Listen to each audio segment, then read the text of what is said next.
Welcome, everyone, to Mud, Blood, and Mother's Milk. This is our podcast series about slavery in San Antonio. I have a crack team of student scholars who have worked hard all this semester to produce each his or her own podcast for you on a different topic. Today, we have the great fortune to have Tate Waller. She is, her topic is one of the favorites that SACAM requested, and she's gone even further than they had dared hope. So, thank you so much, Tate, for your work and for sharing it with us today. Tate is a sophomore from Waco and a history major, I'm delighted to report. She's got a great future in history, as you will immediately see. And she's preparing to have her own classroom to become a teacher in with of her own students. So I'm really thrilled to have her talent and her commitment on this project. So Tate, please show us what you got. Thank you for having me, Dr. Van Hoy. I'm extremely excited to show my collection and what I found. So, as she said, I'm doing sights, sense, and sounds, and just like the general life and culture in San Antonio from the Alamo to the Civil War.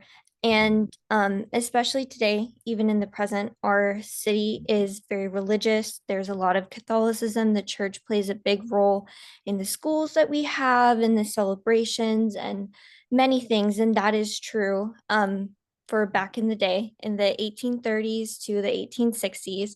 So I wanted to start off my presentation by talking about the church, the Catholic Church, and also the other religions and other denominations that were there at the time. So, my first source that I'm going to be drawing on and discussing is a thesis from a PhD student from Rice. And she found someone quoting saying that in San Antonio, they had the largest Catholic population in Texas. Um, okay, so moving on to celebrations, because at the time there were quite a lot of festivities and celebrations, such as fandangos and Catholic feast days for the saints. And so much of the life at the time was intertwined with the Catholic Church. So, for instance, they would have a day of festivities and they would begin in the morning at the church. So, a lot of the daily life and festivities was centered around the church during this time of the 1830s, especially. And then you can read here some of the festivities. Again, this is from the same source, like the feast day of St. Anthony's. And then it also talks about how the fandangos and stuff would start in the morning at the church. Okay. And during this time, there were also enslaved people there. In San Antonio, they were an important part of our population and our history. So they also participated heavily in religion. And in this source, the same source, it discusses how enslaved people were baptized, married, buried, and then also they were part of church life. They had a role in the church, which I think is important to think on and reflect just how different it would have been for people like the Mavericks when they were going to church versus the enslaved people. Because for the Mavericks, it was a habit, it was something for religion, but maybe for the enslaved people of the time, it was an escape, an Mhm, mhm. escape from the struggles that they were facing in their daily life. Um, and speaking of that, my second source that I'm going to draw on today is from Felix Haywood, a memoir from him. He describes how a preacher and his wife were slaves and that they were preachers, they had a role in their church, which I thought was really interesting. Seeing how he describes their church life and their roles versus the Mavericks, because one of my other sources is Mary Maverick, and she Mhm. talks about going to church in the morning. So I just thought it was interesting to see the two parallels of the time. Um, and then moving on from kind of just religion, I wanted to talk about schools because in San Antonio at the time, the churches started the schools. We didn't have public schools. Schools started from churches such as the Catholic Church and the Baptist Church. And very interestingly, the churches kind of figured out early on that the best way to exert influence over the population and get more members was to have schools, because the kids would go home, they would talk about what they learned. And so there was kind of a competition between the Catholic Church and the Protestant churches at the time. So, No. and this is what this source is talking about. Um, this is again the thesis source. And then this is just a little introduction saying the kind of the dates, the years that the schools started to really pick up. So that was in the 1840s and the 60s in San Antonio. And then it was mainly the Roman Catholic Church, but there were also like Protestant and Jewish religions that were also kind of getting their Wow, footing. that's excellent. Mhm. Yes. So again, they were um, kind of a big role in public, private, and all other types of schools. So um, the it didn't just so schools started kind of as they started from the churches, but then um, in the 18 like late 1850s, the first public school Mhm. in San Antonio was established, which I think was interesting because later on in this source, it says how the private schools became the schools where the rich kids went. So, like, Yeah. where the Mavericks would have sent their children, and then the public schools were where the not so wealthy kids went. So I just thought it was interesting how very quickly there was a class system, even in education. Good catch, good catch. And especially because of differential educations. And of course, the same is still true today. So thank you, Tate. That's interesting to push that back to an origin point. And then to kind of end my section on the schooling, I have in this source, someone, Joseph Walker, in the 1850s, said that there needed to be more boarding schools, and he felt that the education in San Antonio wasn't quite up to par, which I thought was interesting because my next source is from Alamonte's Almonte, yeah.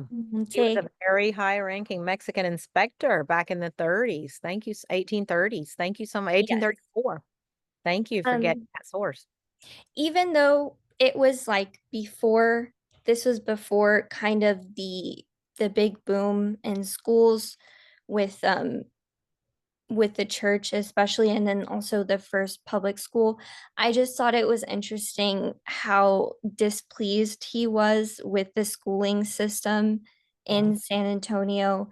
Um, he said that it was because of a lack of funds, and he was kind of pushing for funding to be given towards the schools. He said that the youth there were unhappy and would be abandoned to a most degenerate condition, which Mm. pretty harsh words. So I feel like the schools back then in the 1830s were not great.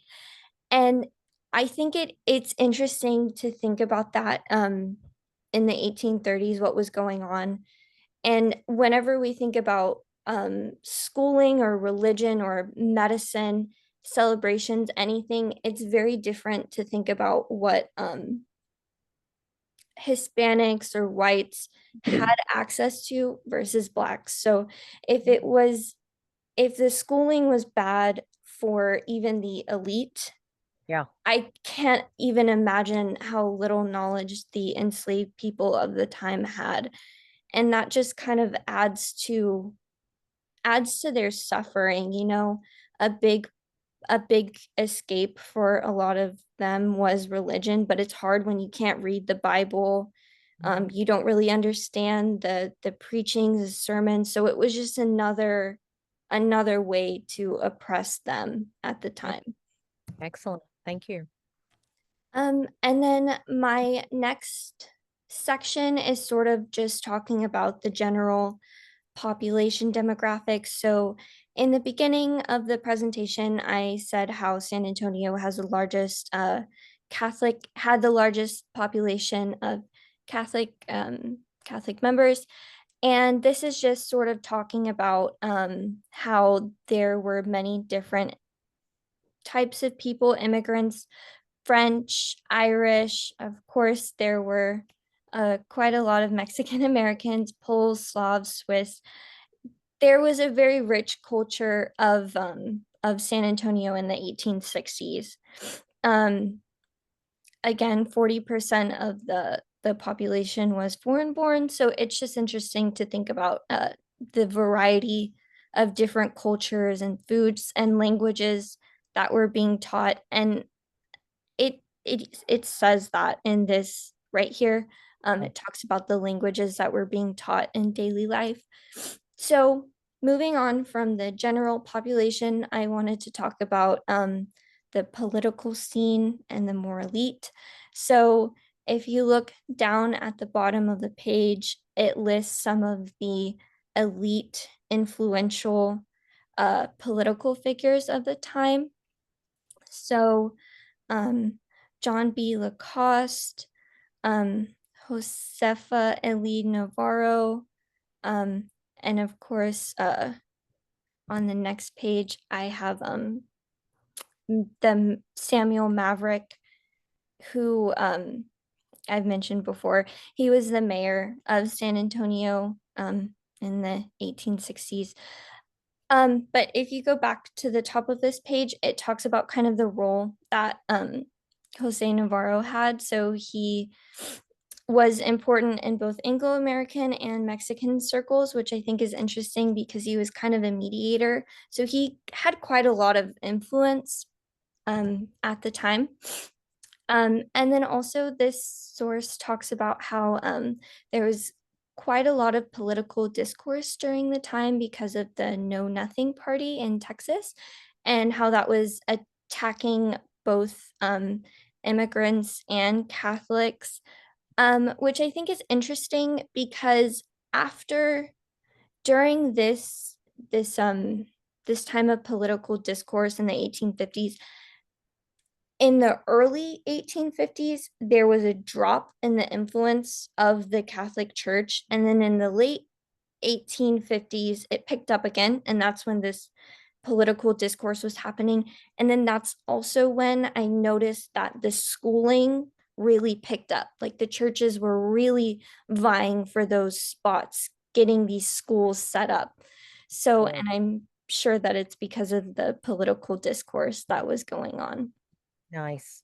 Um, Making them look bad, so they wanted to also show culture and progressive, commitment, yeah. Excellent, yes. your analysis. And then speaking of schools, this source also talks about the schools that Samuel Maverick sent his sons to because during the time it was kind of popular if you had the money to send your kids to schools in the East or in Europe. So one of his sons went to a university in Edinburgh, and then another one in New York and in Germany. So that just shows kind of the wealth and the power that the Maverick family had Yeah, in San Antonio. and James Sweet was also an enslaver and a mayor, so yeah, good point. Yes. And then again, this is just reiterating the point of how instrumental and influential Maverick was in San Antonio. Excellent. And then this is from Mary Maverick's memoir. And she talks about how usually there was a separation between the Anglo group in San Antonio and the Hispanic group. But in this, she says that there was one exception. The sorry, um, daughters of prominent Mexican like figures would marry prominent figures from the Anglo group and vice versa. So in marriages, they were kind of joined together and they had matches that would um, further their political advances. So I Good. thought that that was interesting that that is where they intersected was Yeah. marriage. Yeah. And often of somebody who's barely pubescent, 14 years old. Wow. Yes, Excellent. yes. Thank you. Yeah. Nice find. And then in this one, it also talks about how she was 14 at the time and her husband was jealous and kind of wanted her to stay at home. So I thought that that was kind of sad. Oh, the piano. Yeah. Very sad. But sounds like pretty soon people were coming over because they loved her music. So Yes, yes. okay. And then uh sorry, transitioning from sort of politics, I wanted to talk about the medication of the time because during the 1830s to the 1860s, there were quite a lot of ailments and illnesses that they were facing. So this is talking about how the drugstores had a good selection of the best drugs and medications. So when I heard that, I immediately thought, oh, that's expensive. So the population that would have access to that, again, is not the enslaved or formerly enslaved peoples of the time. So it's just like with school and religion, it's only for the elite. A There's hierarchy. Yeah. a Hmm. big hierarchy and class system, which is very sad to think about because health is such an important thing. Yeah. And especially if you want to go back for a second, especially because so many of them had come over poor and they would know how oppressive poverty is. So it's sad to see them now reproducing a hierarchy in which they're at the top and other people are poor. That previous slide, also, you've evoked a very powerful scentscape there. We can just imagine those drugstores with the scent of Yes. tobacco and the scent of wines and paints and oils and varnishes and perfumes. That's a very evocative scentscape in your general store there, in your drugstore that you've summoned for us. So thank you for that too, as well The as the class analysis, Tate. That's great. yes. The drugstores um in the 18 I think it was the late 1850s, they really started picking up. So prominent men would become prominent from opening up these drugstores. So there were quite a lot that were popping up, and either they would become prominent or they came over already wealthy and then opened up these drugstores. So there were quite a few during the 1850s and Yeah. 1860s. Callahan, Vance, and also Demuke. All three of those are also enslavers. Good. Yes. Okay, tell us about this bone soup. This is interesting. So this is from Mary Maverick's memoir, and she was talking about how her, I guess, nurse was giving her baby a bone soup bath, which I thought was interesting because it's kind of more of a home remedy rather than like something from the drugstore or from a doctor. And I thought it was interesting because her nurse was German, and earlier earlier in the presentation, I mentioned like the kind of population that was going on, and there were Germans in San Antonio. So I just thought that this was an interesting little reflection of that and the culture and how varied it was in San Antonio and lively. Wow. This is amazing. I've never heard of it. That sounds great. Yes. And then moving on to a more somber point, um, so anesthetics were not introduced to Texas until at the earliest the 1850s, which is very unsettling to think about when you think about what was going on during the 1830s. So the Alamo, so being wounded in battle or even working, you're working with cattle, horses, you fall off, you break your leg, the best that you can hope for is that you pass out from the pain. Right. Because if you're in surgery, there is nothing to put you under. And I really can't imagine that. Broken bones, amputations, Wow. because there were quite a lot of infections going around at the time, and then also bringing it back to that class system. So even though anesthetics were introduced in the 1850s, it was for a select group of people, Yeah. not for the whole population, Yeah. even though that select group of people were probably not the ones needing it most, Yeah. right? Because Yeah. those were the ones who were the mayors working in the drugstores. Um, versus the enslaved people of the time, how they were working with the cattle and had these laborious jobs of later on I'll talk about how they were moving water from the river because there wasn't like water in the city. They had to get it in barrels. So just thinking about like, what if a barrel snapped and it hit one of them? Just these hard, laborious jobs, and they don't have access to this medication that the elite of the time do, even though they're the ones that really need this medical care and attention. The most vulnerable indeed. Yeah. Yes. And then this is from Felix Haywood. He is talking about his experience, well, his grandfather and his uncle's experience when the war ended, talking about how they were carting Civil War, right? the Civil War, Yep. talking about how they were carting dead soldiers, and I wanted to include that because I just thought that it was such a powerful scene and such a powerful thing to think about. And then also again with the class system, they're the ones who are carrying the dead, carting them around in these wagons. Dig in the graves. Yeah. Yes. And then something that I found really intriguing was how he talked about his grandmother working as a nurse. Um, so his grandmother worked as a nurse, but then when she kind of gave them medicine, she went back to kind of these home herbal remedies. So Right. black snake root, blackberry briar roots. Just I thought it was interesting.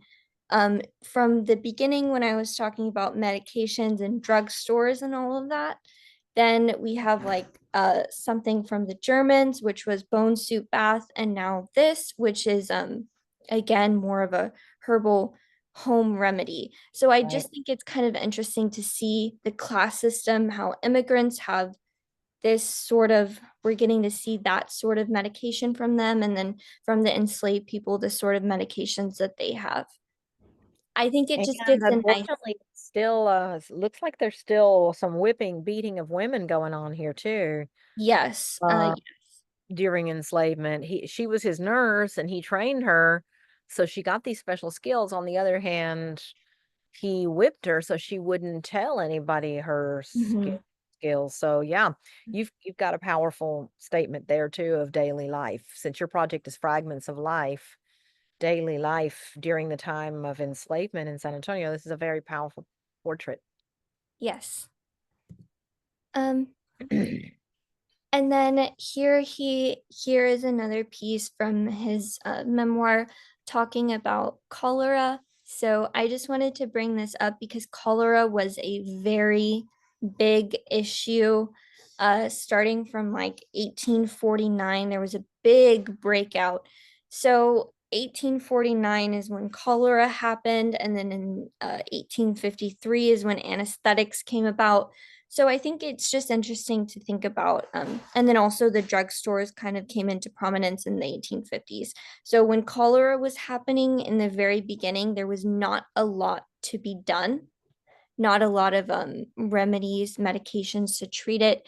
So people were dying quite a lot. It was very devastating, and it was very devastating to the enslaved populations because, as I've said many times, they did not have access to the resources that the elite of San Antonio did.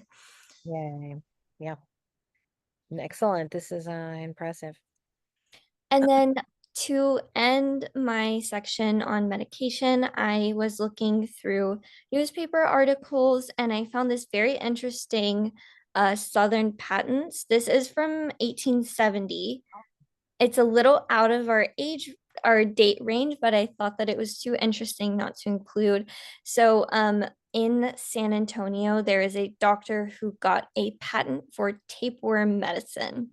Wow. And I what I think I recall, Net was also an enslaver formerly, obviously not in mhm. 1870, but yeah.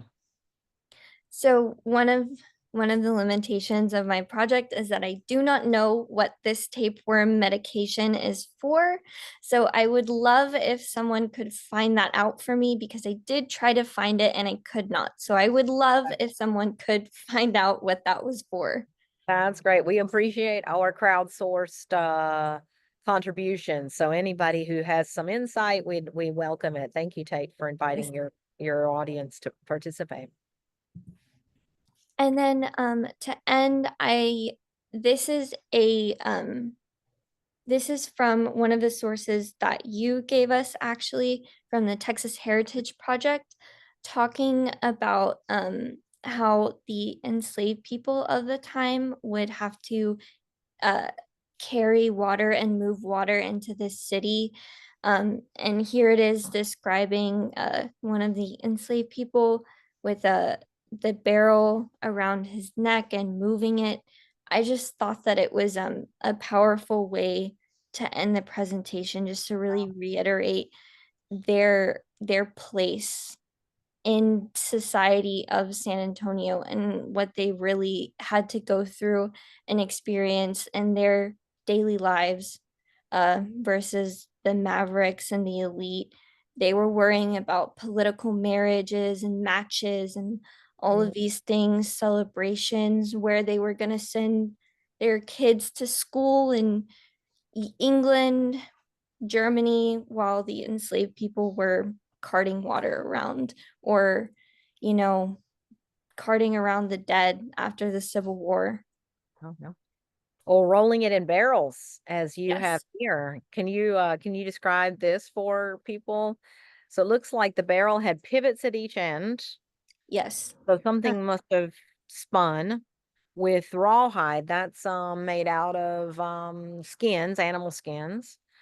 So rawhide strings, which a man placed around his yes. neck and under his arms. So that's tough because that's actually pretty Yeah. rough. Yeah, He walked constricting. along with a barrel rolling after him and up the hill. So this is Yes. basically they're making it sound easy. He said it looked like easy work. No way. You roll a barrel of water uphill with the entire pressure against your neck and shoulders and hands. That is hard Mhm. work. And that was how people living on the hill got water in this period. And I appreciate you kind of summoning to our minds this powerful picture because people wanted to live on the hill. First of all, it was Mhm. cooler and breezier. And second of all, it was safe from flooding. So the Dignity Hill and this area around Fort Sam Houston was a real prime piece of real estate in this period. So thank you, Tate, for that. Um, I just also I just thought about a barrel of water would probably be what, 170 pound, like 100 to 70 pounds, maybe. I How would much? say, yeah, I Like would a say 100 pounds. at least I would say, yeah. I mean, I'm 130 and I'm probably way heavy. I'm probably lighter than a barrel full of water. So to carry that on your neck, I can't even Yeah, imagine. flowing uphill, that's the thing. So Yeah. So, I'm thinking about your research and how people might want to take your work and sort of bring it to public attention. So we could restage that. We could stage Mhm. a reenactment of this work and let people make it a contest. Who can do this work? Who's strong enough to Yeah. barrel of water up the hill today? So this is I'm sure it's a basic big barrel. Mhm. They're not talking about a small barrel. So yeah, this is a very interesting possibility for sort of publicizing your research. We could just try a reenactment. You could get very dangerously hurt, and then as you Yeah. said, get a broken bone, and then Yeah. there's no there's no painkiller for you, and you got to have your bones set or your leg amputated without anesthetics. So Aesthetic. wow, yeah, Yes. this is a nice piece to kind of bring all your points together. Yes, I wanted it at the end because I really wanted to reiterate how the amenities and the lifestyle that these people had, like the Mavericks, was literally provided by the blood, sweat, and tears of the enslaved on their backs, as it says, carrying this on their backs. Yeah, dragging it up the hill. Yeah. Well, Yes, thank you so much. This is a lot for us to imagine and to honor. This is our chance to honor the hands and lives and hearts that built our city. So thank yes. you so much, Tate. And great sources. I was just noticing that you've got these unpublished master's theses from Rice. You've got the slave narratives from the Depression era, World War. I mean, Depression era Mhm. federal works writers project. You've got Almonte's work, his chronicle of coming and inspecting the situation in Texas. You've got one of the leading, most recent scholars, Maria Hammock, who is the expert on freedom fighters and freedom seekers in this period. You got Mary Maverick, so you got a female voice. Mhm. She was, thank goodness, elite literate women had Yes. habit, some of them, of writing their journals, and my thanks to every person who preserved her diary so that we would get her portrait of the world much Mhm. more close to the ground. The Yeah. fellas be talking about politics and war and Mhm. business and much at a much more abstract level than the daily life that you've so powerfully evoked. And then of course, the newspaper. So thank you so much, Tate. And I appreciate you joining our podcast. Is there anyone you'd like to thank or anything you would like to say in conclusion to your listeners? Your Yes. I got really lucky finding these great sources, and that was thanks to you. You have helped me so much with this and you project. pushed it so much further than I even imagined. Yes, So it was fun teaming up with you, Tate. thank you so much. You've just been so vital to this. And then also, I kind of just wanted to thank my partner because he's helped me a lot with like the technical side of things. Yay. I definitely could not do it without him. And then to conclude, this is very important. So, one of the major limitations of my project, and it has bothered me so much, but I cannot find anything about food. I found Mhm. things about water, religion, school, baptisms, language, population demographics, not food. No one Yeah. is talking about food. And I would really, really love it if someone could find information, um, part of a memoir or a newspaper, just anything talking about food, because I feel like it would really complete my project and make it like a true snapshot image of like daily life. Excellent. I love that. I love that. Well, we can all certainly try to imagine tamales and Mhm. tortillas and chili, but maybe somebody who speaks Spanish really well can Yeah. contribute that. So that would be a wonderful gift to Tate and to our project. So thank you so much to our audience for joining us this today, and we will see you in the next podcast.